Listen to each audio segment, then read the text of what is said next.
ನಮಸ್ಕಾರ. ಕನ್ನಡ ಒನ್ಗೆ ಸ್ವಾಗತ. ನಾನು ಭಾಗ್ಯನಾರಾಯಣ ಬೊಗವರಪು.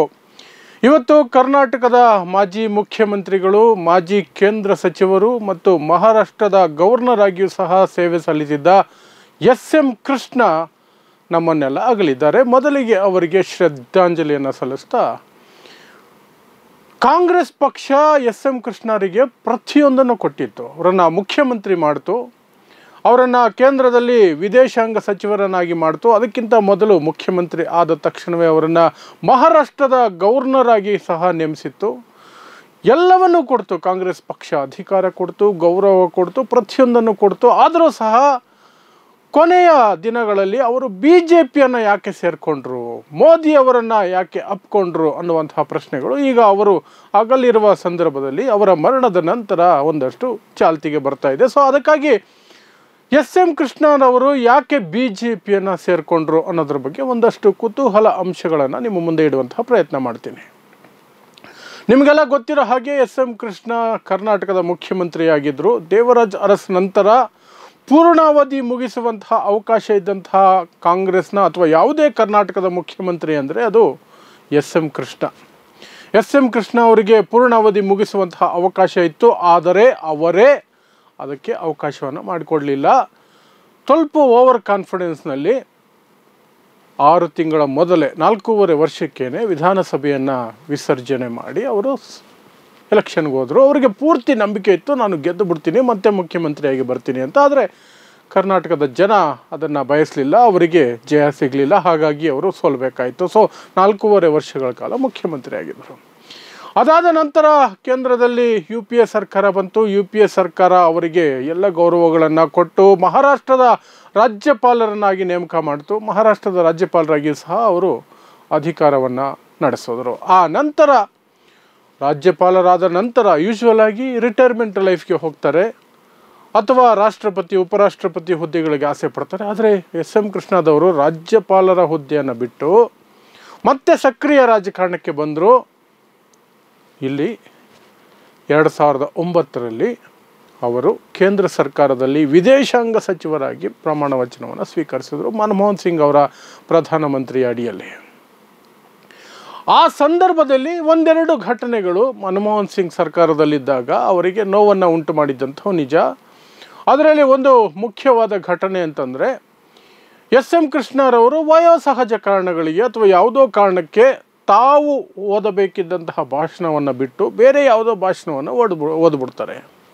ಆ ಸಂದರ್ಭದಲ್ಲಿ BJP ಅರಳು ಮರಳು ವ್ಯಕ್ತಿಯನ್ನು ವಿದೇಶಾಂಗ ಸಚಿವರನ್ನಾಗಿ ಇಟ್ಕೊಂಡಿದೆ ಕಾಂಗ್ರೆಸ್ UPA ಅಂತ ಲೇವಡಿ ಮಾಡ್ತಾರೆ. ಅದರಲ್ಲಿ ಲೇವಡಿ ಮಾಡಿದ್ದವರಲ್ಲಿ ಬಹಳ ದೊಡ್ಡ ಹೆಸರು ಅಂದರೆ ಅಂದಿನ ಗುಜರಾತ್ ಮುಖ್ಯಮಂತ್ರಿ ನರೇಂದ್ರ ಮೋದಿ ಅವರು ಅವತ್ತು ಕಿಂಡಲ್ ಮಾಡಿದರು.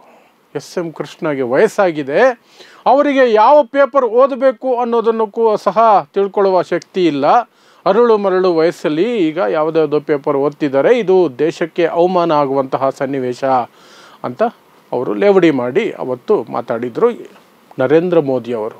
ಯಾವ ನರೇಂದ್ರ ಮೋದಿಯವರು ಮುಂದಿನ ದಿನಗಳಲ್ಲಿ ಎಸ್.ಎಂ. ಕೃಷ್ಣ ಅವರನ್ನು ಅಪ್ಕೊಂಡ್ರು, ಯಾವ ಎಸ್.ಎಂ. ಕೃಷ್ಣ ನರೇಂದ್ರ ಮೋದಿಯವರನ್ನು ಅಪ್ಕೊಂಡ್ರು, ಅದೇ ನರೇಂದ್ರ ಮೋದಿಯವರು ಅವತ್ತು ಎಸ್.ಎಂ. ಕೃಷ್ಣ ಬಗ್ಗೆ ಆ ರೀತಿಯಾದಂತಹ ಟೀಕೆಗಳನ್ನು ಮಾಡಿದರು. ಅದು ಒಂದು ಘಟನೆ. ಆದರೆ 2013ರಲ್ಲಿ ಮನಮೋಹನ್ ಸಿಂಗ್ ಅವ್ರ ಸರ್ಕಾರದ ಕೊನೆ 1 ವರ್ಷದ ಅವಧಿ ಸಂದರ್ಭದಲ್ಲಿ ಸಂಪುಟ ಪುನರ್ರಚನೆ ನಡೀತಾ ಇತ್ತು ಕೇಂದ್ರ ಸರ್ಕಾರದಲ್ಲಿ. ಆ ಸಂದರ್ಭದಲ್ಲಿ ಎಸ್.ಎಂ. ಕೃಷ್ಣ ಅವರ ವಯಸ್ಸನ್ನು ಗಮನದಲ್ಲಿಟ್ಕೊಂಡು ಅವರಿಗೆ ಕರೆ ಮಾಡಿದಂತಹ ಮನಮೋಹನ್ ಸಿಂಗ್ ಅವರು, ಕೃಷ್ಣರವರೇ, ನಿಮಗೆ 81 ವರ್ಷ ವಯಸ್ಸಾಗಿದೆ, ಸ್ವಲ್ಪ ಯಂಗ್ಸ್ಟರನ್ನು ತೆಗೆದುಕೊಳ್ಳುವಂತಹ ಪ್ರಯತ್ನ ಮಾಡ್ತಿದ್ದೀವಿ ಸಂಪುಟಕ್ಕೆ, ಯಾಕೆಂದರೆ ಇನ್ನೊಂದು ವರ್ಷಕ್ಕೆ ಚುನಾವಣೆಗಳಿದೆ 2014ರಲ್ಲಿ ಅಂತ ಹೇಳಿದಾಗ ಎಸ್.ಎಂ. ಕೃಷ್ಣಗೆ ಸಿಟ್ಟು ಬರುತ್ತೆ. ಅವರು ಫೋನ್ ಕಟ್ ಮಾಡಿಬಿಡ್ತಾರೆ. ಆದರೆ ರಾಜೀನಾಮೆಯನ್ನು ಕಳಿಸ್ಬಿಡ್ತಾರೆ, ತಮ್ಮ ವಿದೇಶಾಂಗ ಸಚಿವರ ಸ್ಥಾನಕ್ಕೆ ರಾಜೀನಾಮೆಯನ್ನು ಕಳಿಸ್ಬಿಡ್ತಾರೆ.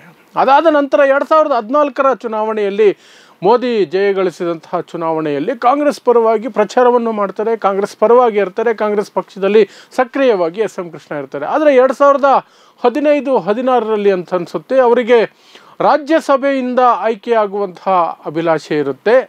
ಸೋನಿಯಾ ಗಾಂಧಿಯವರು ಸಹ ಅವರಿಗೆ ಹೇಳಿರ್ತಾರೆ, ಮಾತು ಕೊಟ್ಟಿರ್ತಾರೆ, ನಿಮ್ಮನ್ನು ರಾಜ್ಯಸಭೆಗೆ ಕಳಿಸ್ಕೊಡ್ತೀವಿ ಅಂತ. ಆದರೆ ಕೊನೆ ಕ್ಷಣದಲ್ಲಿ ವೆಂಕಟಪ್ಪ ಅನ್ನುವಂಥವರನ್ನು ಇಲ್ಲಿಂದ ಆಯ್ಕೆ ಮಾಡಿ ಕಳಿಸ್ಕೊಳ್ತಾರೆ.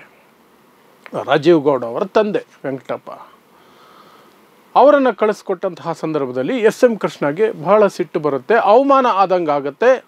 ಅವರ ಪ್ರಕಾರ ಕನಿಷ್ಠ ನನ್ನನ್ನು ಒಂದು ಮಾತು ಕೇಳದೆ, ಸೋನಿಯಾ ಗಾಂಧಿ ಅವರು ಮಾತು ಕೊಟ್ಟ ನಂತರವೂ ಸಹ ನನ್ನನ್ನು ಆಯ್ಕೆ ಮಾಡದೆ ಬೇರೆ ಯಾರನ್ನು ರಾಜ್ಯಸಭೆಗೆ ಕಳಿಸ್ಕೊಟ್ಟಿದ್ದಾರೆ ಅಂತ ಮುನಿಸ್ಕೊಳ್ತಾರೆ. ಕಾಂಗ್ರೆಸ್ ಪಕ್ಷದಿಂದ ಒಂದಷ್ಟು ದೂರ ಇರ್ತಾರೆ. ಅನಂತರ ದಿಢೀರಂತ ಬಿ ಜೆ ಪಿ ಸೇರುವಂತಹ ಘೋಷಣೆಯನ್ನು ಮಾಡಿಬಿಡ್ತಾರೆ. ಬಿ ಜೆ ಪಿ ಸೇರ್ಪಡೆಯೂ ನಡೆದು ಹೋಗುತ್ತೆ. ಮೋದಿಯನ್ನು ಇನ್ನಿಲ್ಲದಂತೆ ಹೊಗಳಿ ಅವರ ನಾಯಕತ್ವವನ್ನು, ಅವರ ಆಡಳಿತವನ್ನು ಮೆಚ್ಚಿ ನಾನು ಬಿ ಜೆ ಪಿಗೆ ಹೋಗ್ತಿದ್ದೀನಿ ಅಂತ ಒಂದು ಪ್ರೆಸ್ ಕಾನ್ಫರೆನ್ಸನ್ನು ಸಹ ಮಾಡಿ ಹೇಳ್ತಾರೆ. ಆ ಸಂದರ್ಭದಲ್ಲಿ ಗುಸುಗುಸು ಶುರುವಾಗುತ್ತೆ. ಆ ಗುಸುಗುಸು ಏನು ಅಂತಂದರೆ, S M Krishna B J P ಸೇರಿರೋದು ಸೈದ್ಧಾಂತಿಕವಾದ ಕಾರಣಗಳಿಗೆಲ್ಲ, ವೈಯಕ್ತಿಕ ಕಾರಣಗಳಿಗೆ. Coffee day Siddharth, coffee day ಒಡೆಯ ಮಾಲೀಕ ಸಿದ್ಧಾರ್ಥ್ ಎಸ್ ಎಂ ಕೃಷ್ಣ ಅವರ ಅಳಿಯ, ಮಗಳ ಗಂಡ. ಸಿದ್ಧಾರ್ಥ್ ಮೇಲೆ ಸಾಕಷ್ಟು ಇನ್ಕಮ್ ಟ್ಯಾಕ್ಸ್ ಕೇಸುಗಳಿತ್ತು.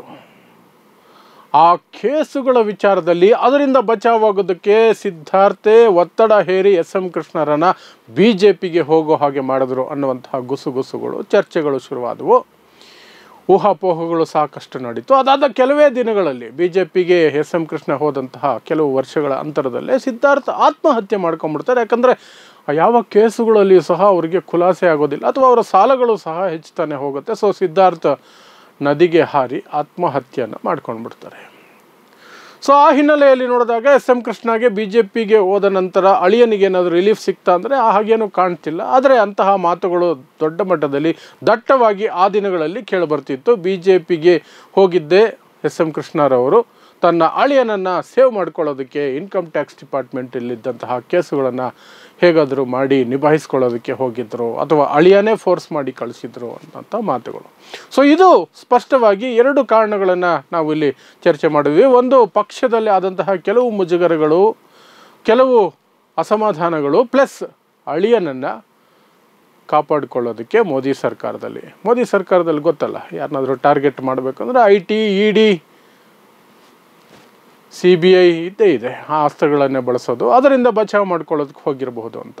ಸೊ ಕಾಂಗ್ರೆಸ್ ಪಕ್ಷ ಎಸ್ ಎಂ ಕೃಷ್ಣರಿಗೆ ಎಲ್ಲವನ್ನೂ ಕೊಟ್ಟಿದ್ದರೂ ಸಹ ಕೊನೆ ದಿನಗಳಲ್ಲಿ ಅವರು ಕಾಂಗ್ರೆಸ್ ಪಕ್ಷವನ್ನು ತೊರೆದು ಬಿ ಜೆ ಪಿಗೆ ಹೋದರು.